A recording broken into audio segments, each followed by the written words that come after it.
ಈಗ ಕಾಲ್ ತುಳಿತ ಆಗಿ ಬಹಳ ತಿಂಗಳುಗಳೇ ಕಳೆದೋಗಿದೆ.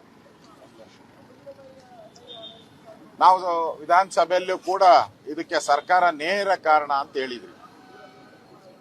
ಈಗ ವರದಿನಲ್ಲೇ ಎಲ್ಲ ಕ್ಲೀನ್ ಚಿಟ್ಗಳು ಕೊಟ್ಬಿಟ್ಟಿದ್ದಾರೆ. ಅವತ್ತು ಕಮಿಷನರ್ನವ್ರನ್ನ ಸಸ್ಪೆಂಡ್ ಮಾಡಿದ್ರಿ, ಪೊಲೀಸ್ ಅಧಿಕಾರಿಗಳನ್ನ ಸಸ್ಪೆಂಡ್ ಮಾಡಿದ್ರಿ. ಸಸ್ಪೆಂಡ್ ಆಗ್ಬೇಕಾಗಿದ್ದವರು ಯಾರ ಡಯಾಸ್ ಮೇಲೆ ಕೂತಿದ್ರಲ್ಲ, ಹೆಂಡತಿ ಮಕ್ಕಳು ಅವ್ರ ಬಂಧುಗಳ ಜೊತೆ ಫೋಟೋ ಶೋ ಮಾಡಕ್ಕೆ ನಿಂತಿದ್ರಲ್ಲ, ಅವ್ರ ಮೇಲೆ ಕ್ರಮ ಆಗ್ಬೇಕಾಯ್ತು. ಅವ್ರ ಮೇಲೆ ಯಾವ್ದು ಕೇಸೇ ಆಗ್ಲಿಲ್ಲ. ಅಧಿಕಾರಿಗಳ ಮೇಲೆ ಕೇಸ್ ಮಾಡಿದ್ರಿ. ಈಗ ಅಧಿಕಾರಿಗಳು ಎಲ್ಲ ನಿರಪರಾಧಿ ಆದ್ರೆ ಹಂಗಾರೆ ಅಪರಾಧಿಗಳ್ಯಾರು? ಈ ಸಾವಿಗೆ ನ್ಯಾಯ ಎಲ್ಲಿದೆ? ಈ 11 ಜನ ಅಮಾಯಕ ವಿದ್ಯಾರ್ಥಿಗಳ ಸಾವಿಗೆ ನ್ಯಾಯ ಎಲ್ಲಿದೆ? ಇದನ್ನ ಕಾಂಗ್ರೆಸ್ ಅವರು ಮುಚ್ಚಾಕುವಂತ ಪ್ರಯತ್ನವನ್ನ ಮಾಡಿದ್ದಾರೆ. ಇದು ಅಕ್ಷಮ್ಯ ಅಪರಾಧ.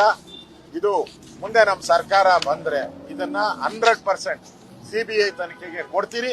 ಯಾರ್ಯಾರು ಭಾಗಿಯಾಗಿದ್ರು, ಯಾರ್ಯಾರು ಫೋನ್ ಕಾಲ್ ಮಾಡಿದ್ರು, ಯಾರ್ಯಾರು 2 ಕಡೆ ಫಂಕ್ಷನ್ ಮಾಡಕ್ಕೆ ಅವಕಾಶ ಮಾಡಿಕೊಟ್ರು, ಡ್ಯಾಶ್ ಮೇಲೆ ಗವರ್ನರ್ ಇದ್ದು ಡ್ಯಾಶ್ ಮೇಲೆ ಲಿಮಿಟೆಡ್ 10 ಜನದ ಮೇಲೆ ಎಕ್ಸ್ಟ್ರಾ ಇರಂಗಿಲ್ಲ, ಅಲ್ಲಿ 200 ಜನ ಹೆಂಗೆ ಕೊಟ್ರು, IAS ಅಧಿಕಾರಿಗಳೆಲ್ಲ ಡ್ಯಾಶ್ ಮೇಲೆ ಇದ್ರಲ್ಲ, ಯಾರನ್ನ ಒಬ್ಬರ ಮೇಲೆ ಕ್ರಮ ಆಗಿದೆಯಾ?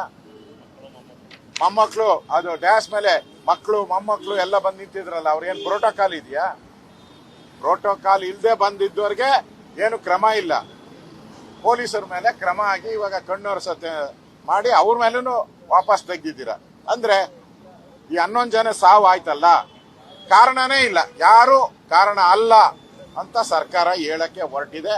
ಇದು ನಾಡಿನ ಜನತೆಗೆ, ಅದರಲ್ಲೂ ಯುವ ಜನತೆಗೆ ಮಾಡಿದಂತ ದ್ರೋಹ. ಇದು ಕಾಂಗ್ರೆಸ್ ಅವರ ದ್ರೋಹ. ಇದನ್ನ ರಾಜ್ಯದ ಜನ ಯಾವುದೇ ಕಾರಣಕ್ಕೂ ಕ್ಷಮಿಸಲ್ಲ. ಈಗ ಕಾಲ್ ತುಳಿತ ಆಗಿ ಬಹಳ ತಿಂಗಳುಗಳೇ ಕಳೆದೋಗಿದೆ. ನಾವು ವಿಧಾನಸಭೆಯಲ್ಲೂ ಕೂಡ ಇದಕ್ಕೆ ಸರ್ಕಾರ ನೇರ ಕಾರಣ ಅಂತ ಹೇಳಿದ್ರಿ. ಈಗ ವರದಿನಲ್ಲೇ ಎಲ್ಲ ಕ್ಲೀನ್ ಚಿಟ್ಗಳು ಕೊಟ್ಬಿಟ್ಟಿದ್ದಾರೆ. ಅವತ್ತು ಕಮಿಷನರ್ನವ್ರನ್ನ ಸಸ್ಪೆಂಡ್ ಮಾಡಿದ್ರಿ, ಪೊಲೀಸ್ ಅಧಿಕಾರಿಗಳನ್ನ ಸಸ್ಪೆಂಡ್ ಮಾಡಿದ್ರಿ. ಸಸ್ಪೆಂಡ್ ಆಗ್ಬೇಕಾಗಿದ್ದವರು ಯಾರ ಡಯಾಸ್ ಮೇಲೆ ಕೂತಿದ್ರಲ್ಲ, ಹೆಂಡತಿ ಮಕ್ಕಳು ಅವ್ರ ಬಂಧುಗಳ ಜೊತೆ ಫೋಟೋ ಶೋ ಮಾಡಕ್ಕೆ ನಿಂತಿದ್ರಲ್ಲ, ಅವ್ರ ಮೇಲೆ ಕ್ರಮ ಆಗ್ಬೇಕಾಯ್ತು. ಅವ್ರ ಮೇಲೆ ಯಾವ್ದು ಕೇಸೇ ಆಗ್ಲಿಲ್ಲ. ಅಧಿಕಾರಿಗಳ ಮೇಲೆ ಕೇಸ್ ಮಾಡಿದ್ರಿ.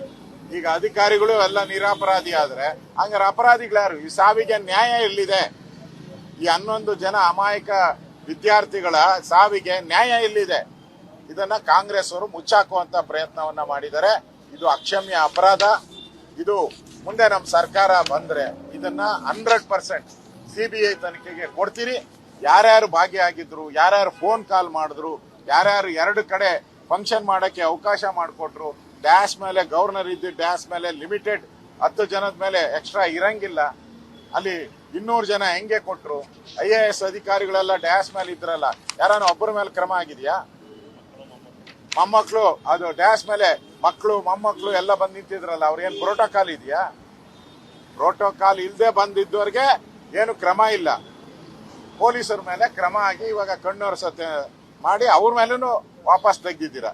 ಅಂದ್ರೆ ಈ 11 ಜನ ಸಾವು ಆಯ್ತಲ್ಲ, ಕಾರಣನೇ ಇಲ್ಲ, ಯಾರು ಕಾರಣ ಅಲ್ಲ ಅಂತ ಸರ್ಕಾರ ಹೇಳಕ್ಕೆ ಹೊರಟಿದೆ. ಇದು ನಾಡಿನ ಜನತೆಗೆ, ಅದರಲ್ಲೂ ಯುವ ಜನತೆಗೆ ಮಾಡಿದಂತ ದ್ರೋಹ. ಇದು ಕಾಂಗ್ರೆಸ್ ಅವರ ದ್ರೋಹ. ಇದನ್ನ ರಾಜ್ಯದ